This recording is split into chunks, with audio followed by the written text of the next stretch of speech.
Buenas noches, una nueva emisión del Sábano. Vamos a ver enseguida una plaquita, que es el logotipo del programa, y con un link de YouTube abajo.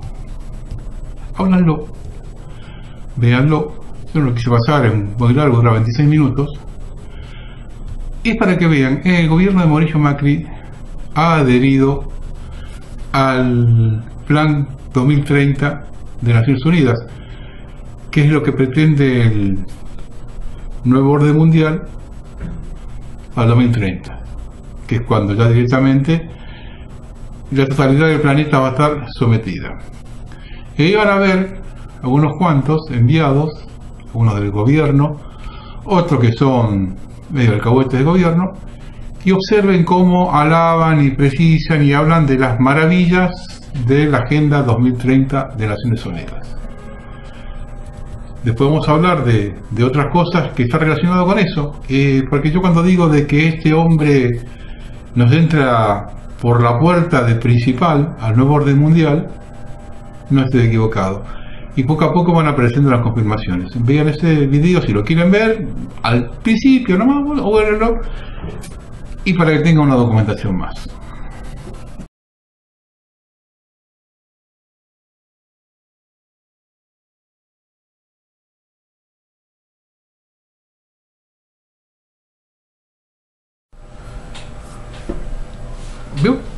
Bueno, ahora vamos a ver algunas cositas interesantes de que se van sabiendo ahora, que no se dijeron del tema de la famosa desalojo de PepsiCo. Es un resumen de un artículo que escribió Leandro Ross. Es interesante algunos puntos, porque esto complementaria un poco de lo que dije yo en el programa anterior sobre el tema de la salada. La clave para entender el rol que tuvo el gobierno de Estados Unidos en la violenta represión contra los obreros, basta con ver la conformación del particular gabinete que creó el propio Donald Trump. Se trata del Consejo Asesor de Comercio de Estados Unidos, conformado por CEOs y jefes empresariales, con el fin de asesorar al mandatario norteamericano a la hora de planificar y ejecutar sus políticas públicas de índole económica, apuntando a un viraje más proteccionista y defensiva de los intereses de las empresas estadounidenses, bajo el lema "Hagamos grande a Estados Unidos de nuevo y Estados Unidos primero". Hablamos de representantes de corporaciones gigantescas, de la talla del Banco Morgan, de BlackRock, de Walt Disney, de Leo Supermercado Walmart, entre otros. En el consejo también aparece Indra Nooyi, CEO de la empresa Pepsi & Company, integrada de a último momento a finales del año pasado, tras haber sido simpatizante de Hillary Clinton. De los 19 ejecutivos que integran este consejo, Nooyi es la tercera mujer que integra el equipo, junto con titulares de IBM, Ginny Rametty, y de General Motors, Mary Barra, y según la revista Forbes son de las 3 mujeres más poderosas del mundo. Indra Nooyi es la arquitecta clave de la reorganización de la estructura empresarial, con el objetivo de hacer frente al continuo crecimiento del grupo. De allí su preocupación centrada en los costos y la generación de ganancias a toda costa, sobre las que expresó: "El dividendo refleja nuestro compromiso con maximizar el valor de las inversiones de nuestros accionistas y nuestra confianza en el futuro crecimiento de nuestra compañía". Recientemente Perfil publicó una nota con título "La historia desconocida de la empresa del conflicto. Un comando anticostos de Pepsi Company detrás de los despidos". La filial local de la empresa fue intervenida por una task force de la casa matriz, que llegó para hacer cerrar los números como fuera. En ella su autor, Jairo Strasia, dice: "Desde Purchase, en Nueva York, con formación en consultoría, el indio Lakshman Narasimhan, CEO regional, ordenó el ajuste y envió a 6 ejecutivos a reestructurar la compañía. Marcelo Bambú llevó a cabo el cierre de la planta, los despidos y los acuerdos". Algunos empresarios interrogaron a los PepsiCo Boys en el brindis del 4 de julio en la embajada de Estados Unidos si no se les iba la mano con la medida. Y con el timing De ninguna manera, respondieron. Debían cumplir con Narasimhan, un hombre que solo habla de planillas, costos y quiere hacer cerrar los números como sea. El 20 de junio de este año fue la fecha en que PepsiCo Alimentos informó el cierre de su planta ubicada en el norte del conurbano. Sus trabajadores se enteraron por una fotocopia pegada en la entrada del establecimiento. A fin de la nota, como el programa anterior, van a ver todos los documentos. Un día después, en la página web oficial de la empresa apareció un comunicado sobre el cierre de sus actividades en Vicente López. El argumento fue que ello se debía a los obstáculos inherentes a la ubicación de la planta en un área mayormente residencial, su compleja estructura de costos y extensos requerimientos logísticos. Como se ve, el comunicado no habla para nada de la relocalización de la planta de producción y tampoco menciona la planta de Mar del Plata, ubicada a una distancia de 420 kilómetros, de donde se encuentra la actual planta, o hace alguna oferta de continuidad laboral en ella. El 26 de junio, un grupo de trabajadores de Santiago decidieron tomar la fábrica. En la primera semana de julio, a la par que PepsiCo presionaba para recuperar el conflicto, el presidente Macri viajó a Alemania para la cumbre del G20, donde se encontró con Donald Trump. Y bueno, caso curioso, casualidad, dentro de la delegación que acompañaba a Donald Trump estaba los CEOs de PepsiCo. Dato curioso, que apenas llegado de esa reunión, Macri personalmente dio las instrucciones de desalojo a cualquier costo. Y de la oficina de prensa de la Casa de Gobierno se bajaron líneas acerca del mensaje a los medios de todos los integrantes de Cambiemos. Ahora vamos a ver las documentaciones.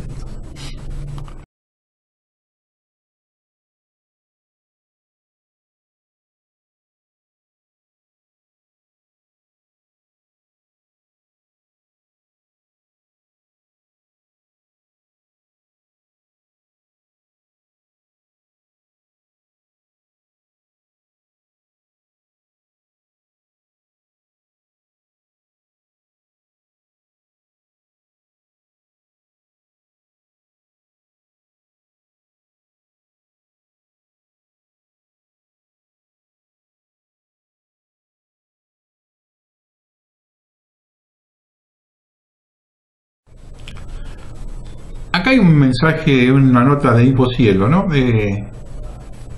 Sobre el compromiso con la educación que tiene la provincia de Buenos Aires, ¿no? María Eugenia Vidal designó a Gabriel Sanchezini a cargo de la educación en la provincia.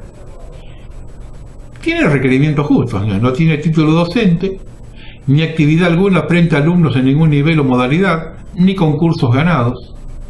Y sí, amigo íntimo, socio fundador con Bullrich y Larreta de múltiples compañías en Miami.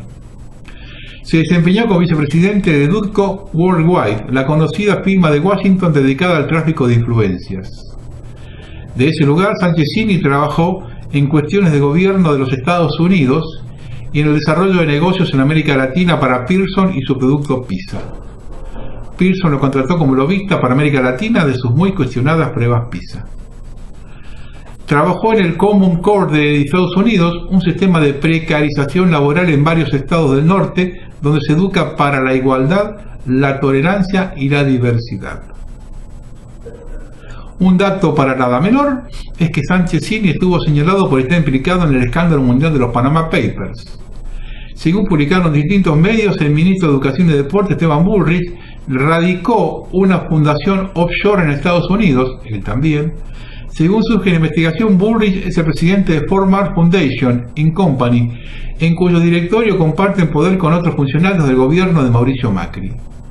El primero de ellos es Diego Fernández, quien se desempeñó como jefe de gabinete de Bullrich en el Ministerio de Educación porteña. Otros integrantes del directorio, Sanchezini, a quien indican ser también titular de una cuenta offshore radicada en República Dominicana a nombre de la empresa Edumente Dominicana. La primera movida de Sanchezini fue desplazar al responsable de la educación técnica profesional, Gerardo Marchesini, quien en una carta enumeró severas críticas a la gestión de Alejandro Finocchiaro en esa cartera y a su sucesor con pasado en el INET. En la misma denuncia que desde en la misma denuncia que desde el 2016 existe una subejecución del Fondo de Financiamiento del ETP, que solo ejecutó el 17%. Según Marchesín, más de 2.300 millones de pesos que deberían llegar a los alumnos de la ETP se han perdido. En ese plano apunta contra las políticas impuestas en forma consultiva desde el INEP, la imposición de un fondo rotativo y otras medidas impulsadas por la gestión del entonces director ejecutivo y hoy director general de Cultura y Educación de la provincia de Buenos Aires. En buenas manos la educación. Después le echan las culpas a los maestros, ¿no? Y lo ponen a Baradel, que yo no voy a defender a Baradel, pero toda la culpa la tienen ellos. La gente de Cambiemos es muy particular, porque no se hacen responsables absolutamente de nada. De nada. Yo los veo a la gente de Cambiemos cuando hay un programa en televisión, le dicen algunas cosas en la cara, ponen cara de yo no sé, están todos elegidos para eso, miran hacia atrás, no entienden nada, le echan la culpa a todo lo anterior, absolutamente a todo. Lo anterior, ya pasó 1 año y medio, pero sigue echando la culpa a todo lo anterior. Y ellos no son responsables absolutamente de nada. Eso sí, eso sí. Si mañana usted va a comprar algo en el supermercado y bajó 10 centavos, eso es mérito de ellos. Ahora se aumenta 100 pesos, no es mérito de ellos. Es culpa de lo anterior. Esa cosa de Cambiemos es muy particular. Muy particular. Son cara de piedra todos. Yo lo veo esto de Bullrich, ¿no? Esteban Bullrich, también con cuentas offshore y todo. Digo, bueno, que se turne con Cristina cada tanto, o que uno le haga el trabajito al otro. Mira, te voy a decir las Caimán y pasar por Panamá, haceme este trámite. O yo voy a tal lado, y sí, mira, pasame por las Islas Seychelles y haceme este trámite. Que se hagan entre ellos, es la misma mafia. Y todavía hay gente que dice que no, que los ladrones son uno solo. ¿No? Esta tolerancia que tuvieron con este hombre que denunció que faltaban 2.300 millones de pesos es una cosa característica de Cambiemos. Por eso les decía recién, ellos no admiten absolutamente nada, absolutamente nada. El intendente de Bariloche, Gustavo Genuso, es un intendente, no es una persona puesta por ellos, es un intendente supuestamente tiene buena autonomía, lo eligió la gente de su pueblo. Dijo que en los hoteles los precios eran exorbitantes e informó que al aeropuerto debieron enviar inspectores para controlar los costos. Es terrible lo que han hecho en Bariloche con el tema de la nieve. Les han pegado a los turistas para que tengan, para que guarden, para que frisen, Después nos quejamos cuando no vienen acá, Después lloramos por los pasillos cuando no vienen. Dijo el intendente, hay que cuidar al turista. Dijo, mientras miles de pasajeros aguardan en el aeropuerto para poder volver a sus casas. El intendente se quejó de cuánto cobraban el agua caliente. Los arrancaron la cabeza a todos los turistas en Bariloche, en el aeropuerto sobre todo. Entonces el funcionario admitió que lo llamaron y le tiraron la bronca desde Buenos Aires. Uno de ellos fue Frigerio, por cuestionar el precio del agua caliente en el aeropuerto. No, señor. Todo lo que hace la actividad privada acá es completamente viable, no se le puede decir absolutamente nada. Si usted quiere cobrar en Comodoro Rivadavia, cuando estaba la inundación, una botella de agua mineral a 70, 80, 90 pesos, y sí, la libertad de comercio puede cobrarla. Punto, listo, chao. Eso se manejan así esta gente. Y tienen mucha sensibilidad. Eso sí, eso hay que reconocerlo, tiene mucha sensibilidad. El tarifazo pone a miles de bonaerenses entre la espada y la pared. Vecinos a la justicia por factura de gas que superan sus ingresos. En lo que va del mes se recibieron unos 600 casos en la Defensoría del Pueblo de la provincia, que iniciará acciones legales para frenar el aumento. Tras toda una vida de trabajo y sin mayores sobresaltos económicos, a sus 75 años, Carmen, una vecina de Tolosa, se encuentra hoy por primera vez en la situación de no poder pagar el gas. La última factura que le envió Camusi es de 6.477 pesos y ella cobra 6.300 de jubilación. En lo más crudo del invierno, la disyuntiva de Carmen está entre pagar el gas o comer, y no es ciertamente excepcional. Hay adultos mayores, padres de familias numerosas, estudiantes, personas con discapacidad. El tarifazo de gas se está planteando una situación sin salida a muchos bonaerenses, porque estamos en pleno invierno y se trata de un servicio público esencial. explican desde la Defensoría del Pueblo, al detallar el universo de reclamos y pedidos de ayuda que les llovieron durante este mes. Estamos atendiendo a gente desesperada que tiene que juntar billete por billete y en algunos casos endeudarse para poder pagar un servicio elemental. Estamos decididos a mantener una solución, cuenta el defensor del pueblo Guido Lorenzino. Los bonaerenses están cansados de sufrir aumentos en todos los servicios desde hace meses. El bolsillo no da abasto y el panorama que se viene, lejos de mejorar, parece que ser cada vez peor. Dice el defensor del pueblo, al comprometer el organismo a su cargo que la gente tenga un servicio de calidad a un precio razonable. Bueno, pero es cuestión de... hay que comprenderlo. Los negocios están primero. Las petroleras tienen que ganar. Sí, son empresas privadas que tienen que ganar. Y a costa nuestra, bueno, pues tienen que ganar. Lo mismo pasó en la estación Mitre. Después de 20 años, echaron a la solidaria panchería Disca Punch, creada en 1998, dentro del hall de la estación de trenes de Retiro Mitre, dejando a sus 10 empleados con discapacidades desocupados. Para darle el local a la empresa multinacional Todo Moda, que tiene 590 locales en el país y en el exterior. Marcelo Orfila, presidente del Ferrocarril Argentino, no sabe nada de trenes, pero es especialista en grandes emprendimientos inmobiliarios. Fue gerente general del Grupo Monarca, una firma líder en ese sector. Ella originó numerosos escándalos y denuncias judiciales, como hacer ventas de terrenos ferroviarios, remodelación de estaciones, contrataciones irregulares y recorte de servicios, y en su afán de incrementar sus negociados inmobiliarios, con la ayuda de estos expertos en el rubro inmobiliario, Guillermo Dietrich, Santiago Pérez Kemp, David Castiglione y otros, echaron del hall de la estación ferroviaria de Retiro Mitre a la solidaria panchería Disca Punch, un emprendimiento de 10 discapacitados que hacía 20 años funcionaba exitosamente en dicho hall ferroviario. Increíble, pero cierto.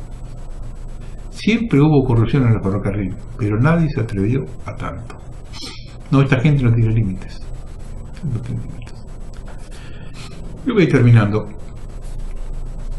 Haz un pequeño racotito de historia para alguna cosa que estamos viendo en este momento en Argentina.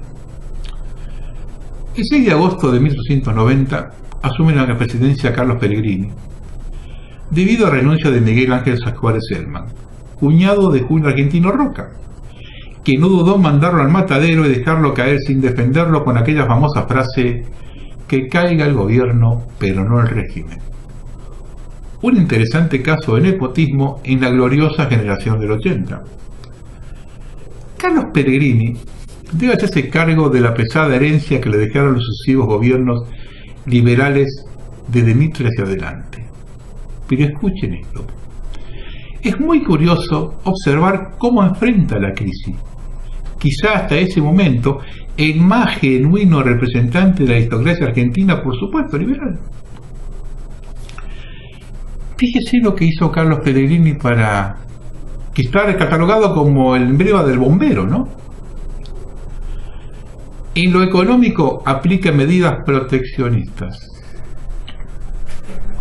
Anula la privatización de obras sanitarias. Un nuevo régimen impositivo sobre las empresas extranjeras. Obtiene un préstamo interno de la oligarquía, con el que restablece el crédito. Crea la caja de conversión única habilitada para emitir billetes y el Banco Nación único garantido por el Estado. Todo esto trajo reacciones negativas en Londres. El hombre siguió adelante con lo suyo. Vale comparar que esto es todo lo opuesto a lo que hizo Macri. En vez de medidas proteccionistas, se abrió la importación. En lugar de privatizar, Carlos Pellegrini anula privatizaciones anteriores. Le pide dinero a la oligarquía para establecer el crédito en lugar de transferirle recursos. Crea la caja de conversión, el Banco Nación, para manejar la moneda en lugar de endeudarse en el exterior irresponsablemente. Y a pesar de las quejas, siguió de Londres, siguió adelante, no como ahora que hacemos lo que dice Washington. Y acá viene la segunda parte, la que yo quiero traer a colación ahora. Esto le costó a Carlos Pellegrini que en 1902 Roca le bloquee su candidatura presidencial por instrucciones de Londres. Pero hay otro aspecto de Pellegrini que debemos traer al presente para observar que solo se recogen los malos ejemplos. Su trato con la oposición. A los radicales los controló sin que le temblase la mano y se ponga colorado.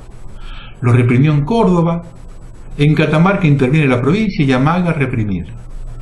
Del Valle negocia y cuando Alén rechaza el acuerdo, Mitre se separa dejándolo sin margen. Así en cada caso había una treta. Lo impresionante es lo que realiza en las elecciones presidenciales de 1892. Una semana antes de los comicios, denuncia una criminal conspiración subversiva contra él, Mitre, Roca y los generales en actividad, y detiene y confina en un buque de guerra a los dirigentes radicales, incluidos los candidatos. Clausura los comités y diarios de la oposición. El resultado es obvio, 22-5 en el colegio electoral.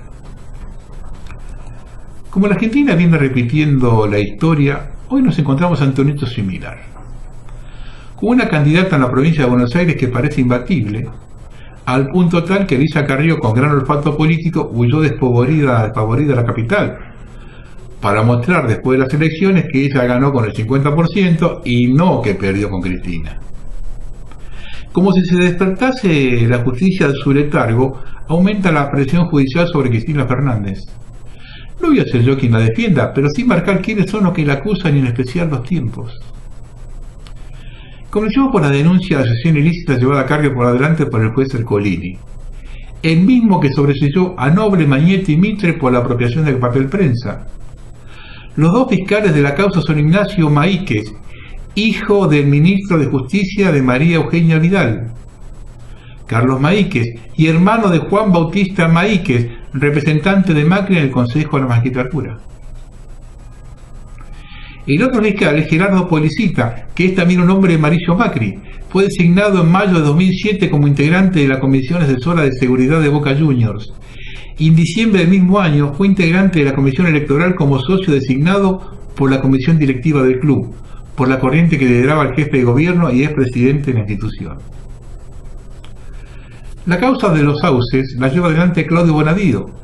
Y aquí vamos a hacer un poco de historia. El 15 de octubre de 1996, habían pasado apenas 2 meses desde que su renuncia al segundo gobierno de Carlos Menem, cuando Domingo Cavallo encaró a los medios de prensa para denunciar a un ex compañero de gabinete.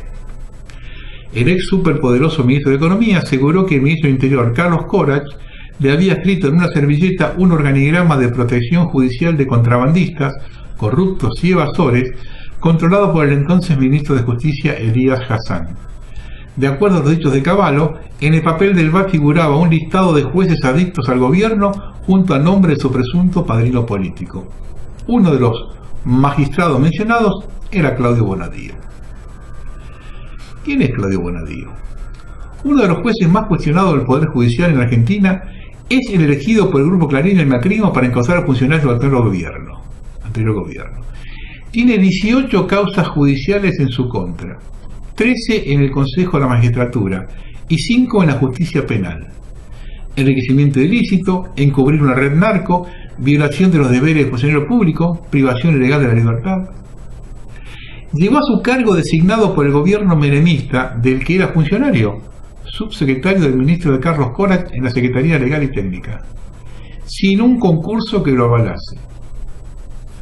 Sobreselló a funcionarios emblemáticos de la corrupción menemista de los 90, como Víctor Alderete, cajoneó la causa por el encubrimiento de la AMIA durante 5 años, fue denunciado en una causa por el contagio masivo de más de 1.200 pacientes hemofílicos con los virus de HIV, hepatitis B y C, tiempo durante el cual muchos testigos fueron muriendo. Sobreselló a De la Rúa por las muertes del 19 y 20 de diciembre del 2001, trasladó a la Policía Metropolitana hasta Río Gallegos en una causa contra la familia Kirchner, causa de la que fue apartado por la Cámara por pérdida de imparcialidad. Esa es la justicia independiente que pregona Macri. Y repiten todos los loros de Cambiemos que deambulan por los medios. Respecto a la detención del contador Víctor Manzanares, el juez Bonadío se refirió a la posibilidad de tomar una decisión similar con la exmandataria, Cristina Fernández, no puede hacer futurología. Si se acredita que entorpeció el accionar judicial, se tomarán las decisiones procesales que correspondan, afirmó. Y sostuvo que también que no mira el calendario electoral para tomar decisiones. Los tiempos los fija la causa. Dijo luego hacer una metáfora: primero rodea una piedrita, después 5 y después miles y se hace imparable. Queda para la anécdota, pero sirve para calificar al personaje, la denuncia hace unos días de la probable comisión de plagio en la redacción del fallo, pues se ha detectado en el mismo el copie y pegue de internet. Vamos a ver las fotitos de la denuncia cuando se ve cómo el señor copió y pegó en la internet.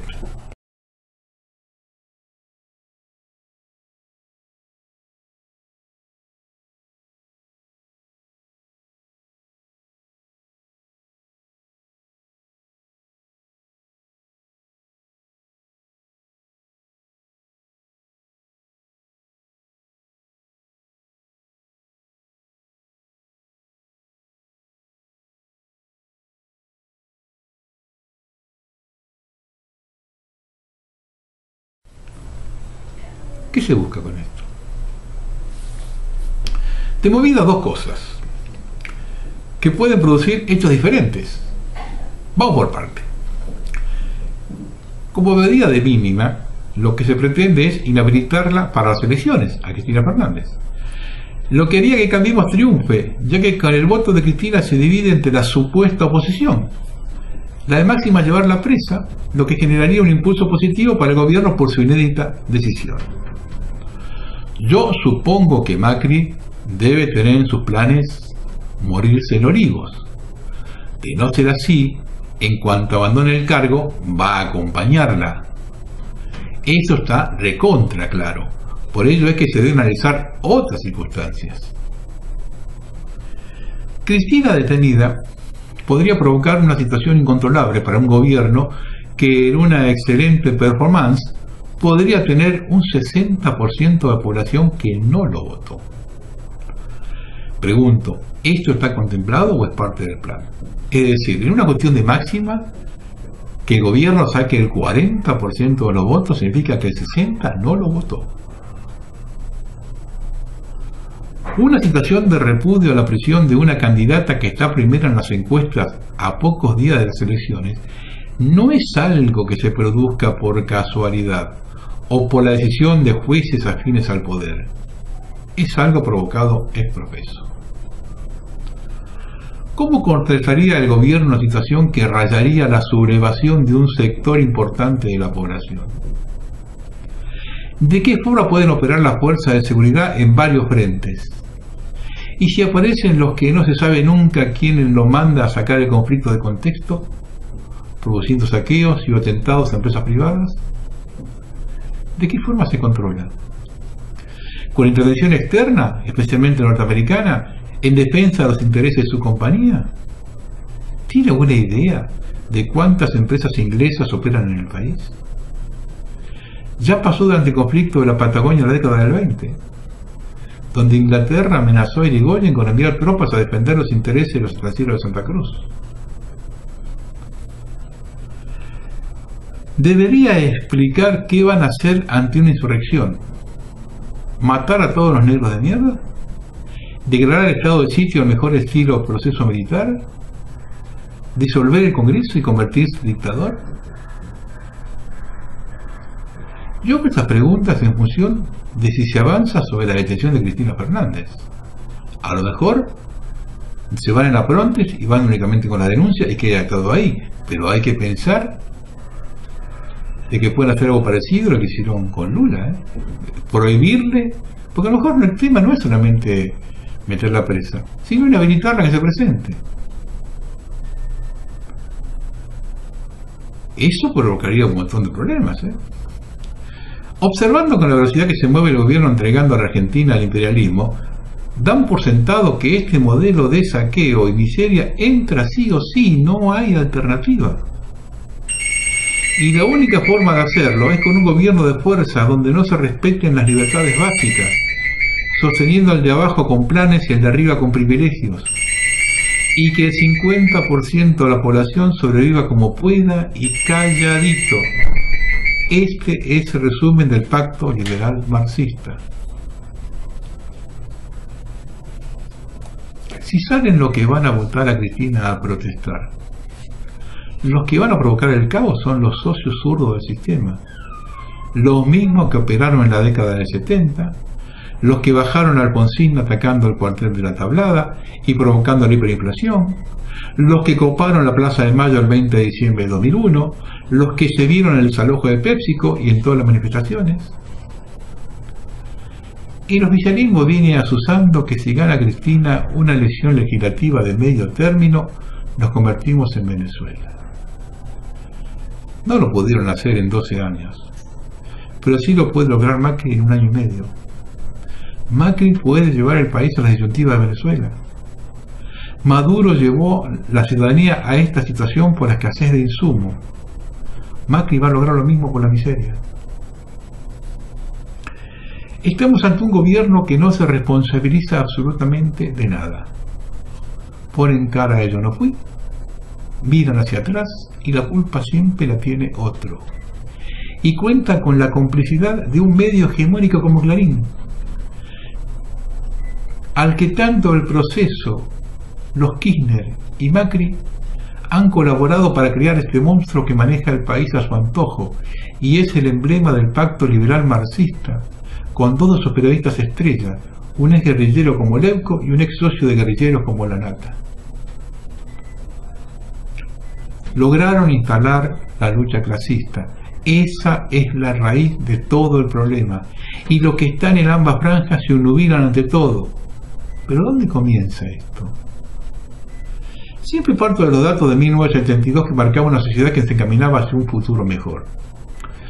Los datos cruciales eran 6% de su ocupación real, no como ahora que si no tomamos los planes como sueldos pasamos el 30%. 4% de pobreza y un reparto de la riqueza acercaba al 50 y 50. Esos guarismos se habían logrado mediante la movilidad social ascendente, promovida por una sociedad que lo hacía trabajando, y eso lo había adquirido a través de una educación pública de excelencia en los 3 niveles. Con la aparición del peronismo queda al descubierto la lucha clasista, no porque la haya creado, sino porque, mal que les pese a mucho, los que siempre estuvieron sometidos bajo los gobiernos conservadores y liberales salieron a la superficie a disputar espacio. La educación igualitaria hizo el resto. Esa clase emergente comenzó a ascender socialmente y se integró a la comunidad. Así se vivía en 1970. Y el asalto final que comienza con la aplicación del plan liberal marxista de los 70 de destruir la industria y el trabajo calificado, con la guerrilla que la guerrilla generó el golpe militar que trajo un gobierno de corte liberal, que destruyó la industria y el trabajo calificado, y después continuado con el ocultamiento de la izquierda de la cultura y la educación, la época de Alfonsín, para destruirla acompañado de nuevos planes de destrucción de empleo y de transferencia de recursos de los sectores concentrados, la época de Menem. Eso nos lleva en el 2001 a un escenario similar social al del 45. 30% de ocupación, 40% de pobreza con la educación pública destruida. En ese contexto se hace cargo una banda de carroñeros que lo que hicieron fue barrer con lo que quedaba de la Argentina y devolvérsela destruida a quienes lo manejaron en la década del 30. Hemos retrocedido 80 años en una época de cambios vertiginosos. A ver si tomamos en cuenta en dónde estamos parados. Y nos quieren convencer que la solución es votar a los mismos que nos llevaron a esta situación. Si piensan que exagero, vean los candidatos. Díganme quién no está vinculado o representa directa o indirectamente a los sectores responsables de nuestra decadencia. Es muy difícil sacar un país adelante porque no es un pueblo de sacrificios colectivos. que tiene muy presente una grieta social y no está en ninguna de las dos partes dispuestas a ceder nada en aras de la reconciliación. Tenemos una clase dirigente que se nutre de esa grieta y no le interesa cerrarla. Una sociedad materialista, lo que significa que tiene precio, porque sus aspiraciones son fáciles de satisfacer. Y para terminar de calificarla, me remito a unas palabras de Facundo Cabral.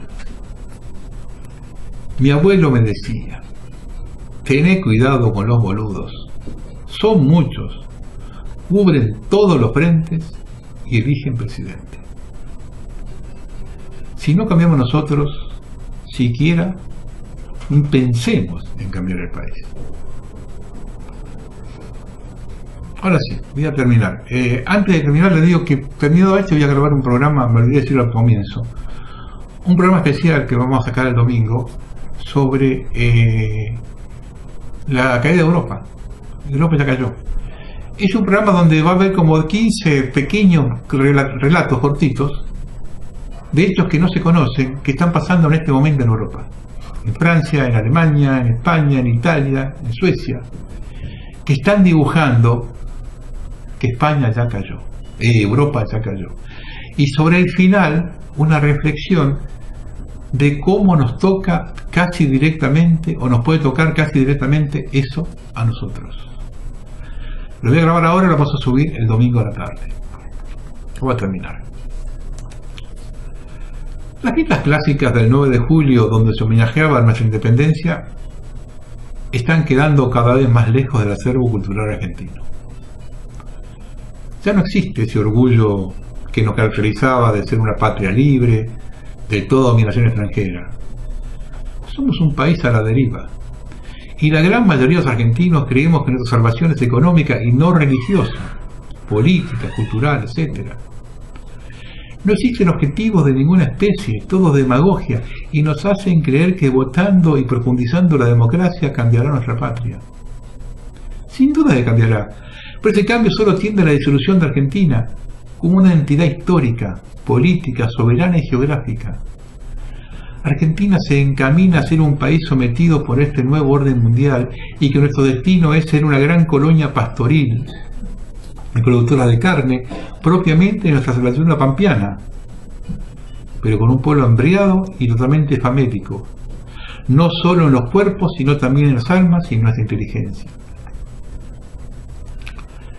Vemos un pueblo resignado, totalmente domesticado, y solo se ve este sistema como modelo a implementar, careciendo de la grandeza de aquellos hombres que sostenían patria o muerte, heredado de la España católica, aceptando sumisamente el modelo mercantilista, pragmático de los piratas de los mares, Inglaterra, y quienes son sus padres teológicos, aquellos que adoran el oro, que solo aspiran a dominio global para someter a los pueblos a sus designios.